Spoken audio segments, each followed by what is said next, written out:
काली माँ और राक्षस। भारत की धरती पर जब जब अन्याय और अत्याचार बढ़ा है, तब तब माँ काली अपने भयंकर रूप में प्रकट होकर दुष्टों का विनाश करती आई हैं। ये कथा भी ऐसी ही है। जब एक छोटे से गांव पर एक भयानक राक्षस ने आतंक मचाया और माँ काली ने स्वयं प्रकट होकर अपने भक्तों की रक्षा की। बहुत समय पहले घने जंगलों और ऊंचे पहाड़ों से घिरा चंदनपुर गांव अपनी सादगी और शांति के लिए प्रसिद्ध था। यहाँ के लोग खेती बाड़ी करते, पशुपालन करते और हर साल माँ काली की भव्य पूजा करते थे। गांव का मानना था कि माँ काली ही उनकी रक्षक हैं। बच्चों से लेकर बुजुर्ग तक सब हर सुबह और शाम माँ के मंदिर में दीप जलाते थे। लेकिन धीरे धीरे समय बदला। लोगों ने पूजा पाठ कम कर दिया। माँ के मंदिर की साफ सफाई भी घटने लगी। इसी बीच जंगल की गहराई से एक भयानक राक्षस बाहर निकला। उसका नाम था भीषण। कहा जाता था कि वो राक्षस रावण के भाई कुंभकर्ण का वंशज था। उसका शरीर इतना बड़ा था कि जब वो चलता तो धरती हिलती। गांव के लोग पहली बार जब उसे देखकर कांप उठे। राक्षस गर्जा, सुनो गांव वालों, अब से ये गांव मेरा है। हर महीने मुझे 10 मनुष्य की बलि चाहिए। अगर बलि नहीं दी तो मैं पूरे गांव को जला दूंगा। गांव पर जैसे मौत का साया छा गया। पहले महीने गांव वालों ने डर के मारे अपने बूढ़े बुजुर्गों की बलि दी। दूसरे महीने अनाथ बच्चों की। राक्षस की भूख बढ़ती ही गई। औरतें बच्चों को छिपाकर रखने लगी। रात को कोई घर से बाहर निकलने की हिम्मत नहीं करता। हर तरफ भय, आंसू और मौत का माहौल छा गया। कुछ जवान लड़के विरोध करना चाहते थे, लेकिन राक्षस की एक दहाड़ से ही सब बेहोश हो जाते। गांव के बुजुर्ग पुजारी, जो मां काली के परम भक्त थे, उन्होंने एक सभा बुलाई। वे बोले, भाइयों बहनों, ये राक्षस इंसानी बलि से कभी नहीं तृप्त होगा। इसका अंत केवल शक्ति की देवी मां काली ही कर सकती हैं।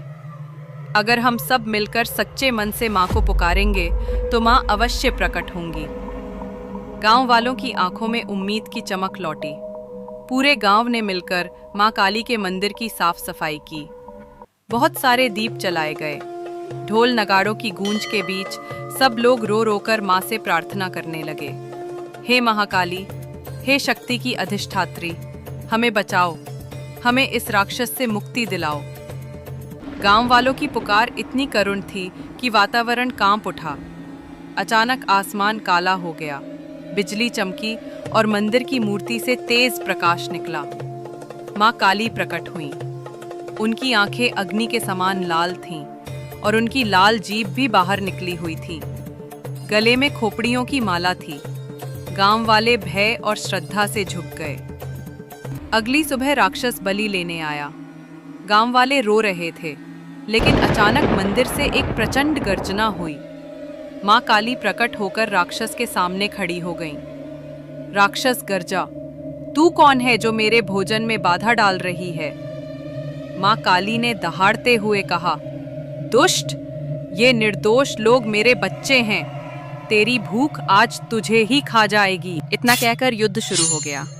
धरती कांप गई, लेकिन मां काली ने अपनी तलवार से उस पर वार किया। लेकिन राक्षस को कुछ भी नहीं हुआ। वो हंसते हुए बोला, मुझे कोई नहीं मार सकता, ना देवता ना मानव। मां काली गर्जी, तू भूल गया मैं मृत्यु से भी परे शक्ति हूँ। जब राक्षस लगातार शक्तिशाली होता गया तो माँ काली ने और भयानक रूप धारण किया। उनका शरीर इतना विशाल हो गया कि पूरा गांव ढक गया। उनकी आंखों से अग्नि की ज्वालाएं निकलने लगीं। धरती हिलने लगी, पेड़ गिर पड़े, नदियां गरजने लगीं। माँ ने अपने विशाल हाथ में से अग्नि को उस राक्षस पर प्रहार किया, जिससे राक्षस अग्नि में जलने लगा। तेरा अंत आज निश्चित है। राक्षस चीखा और उसका शरीर राख में बदल गया। उसकी आत्मा भी अग्नि की लपटों में समा गई। आसमान साफ हो गया। गांव में सूरज की किरणें फैलीं और पक्षी चहचहाने लगे। गांव वाले खुशी से झूम उठे। उन्होंने मां काली के चरणों में माथा टेका और कृतज्ञता जताई। उस दिन से चंदनपुर गांव में हर साल मां काली की भव्य पूजा होने लगी। लोगों ने प्रण लिया कि वे कभी मां को नहीं भूलेंगे। अन्याय और अत्याचार चाहे कितना भी बड़ा क्यों ना हो, सत्य और धर्म की जीत निश्चित है।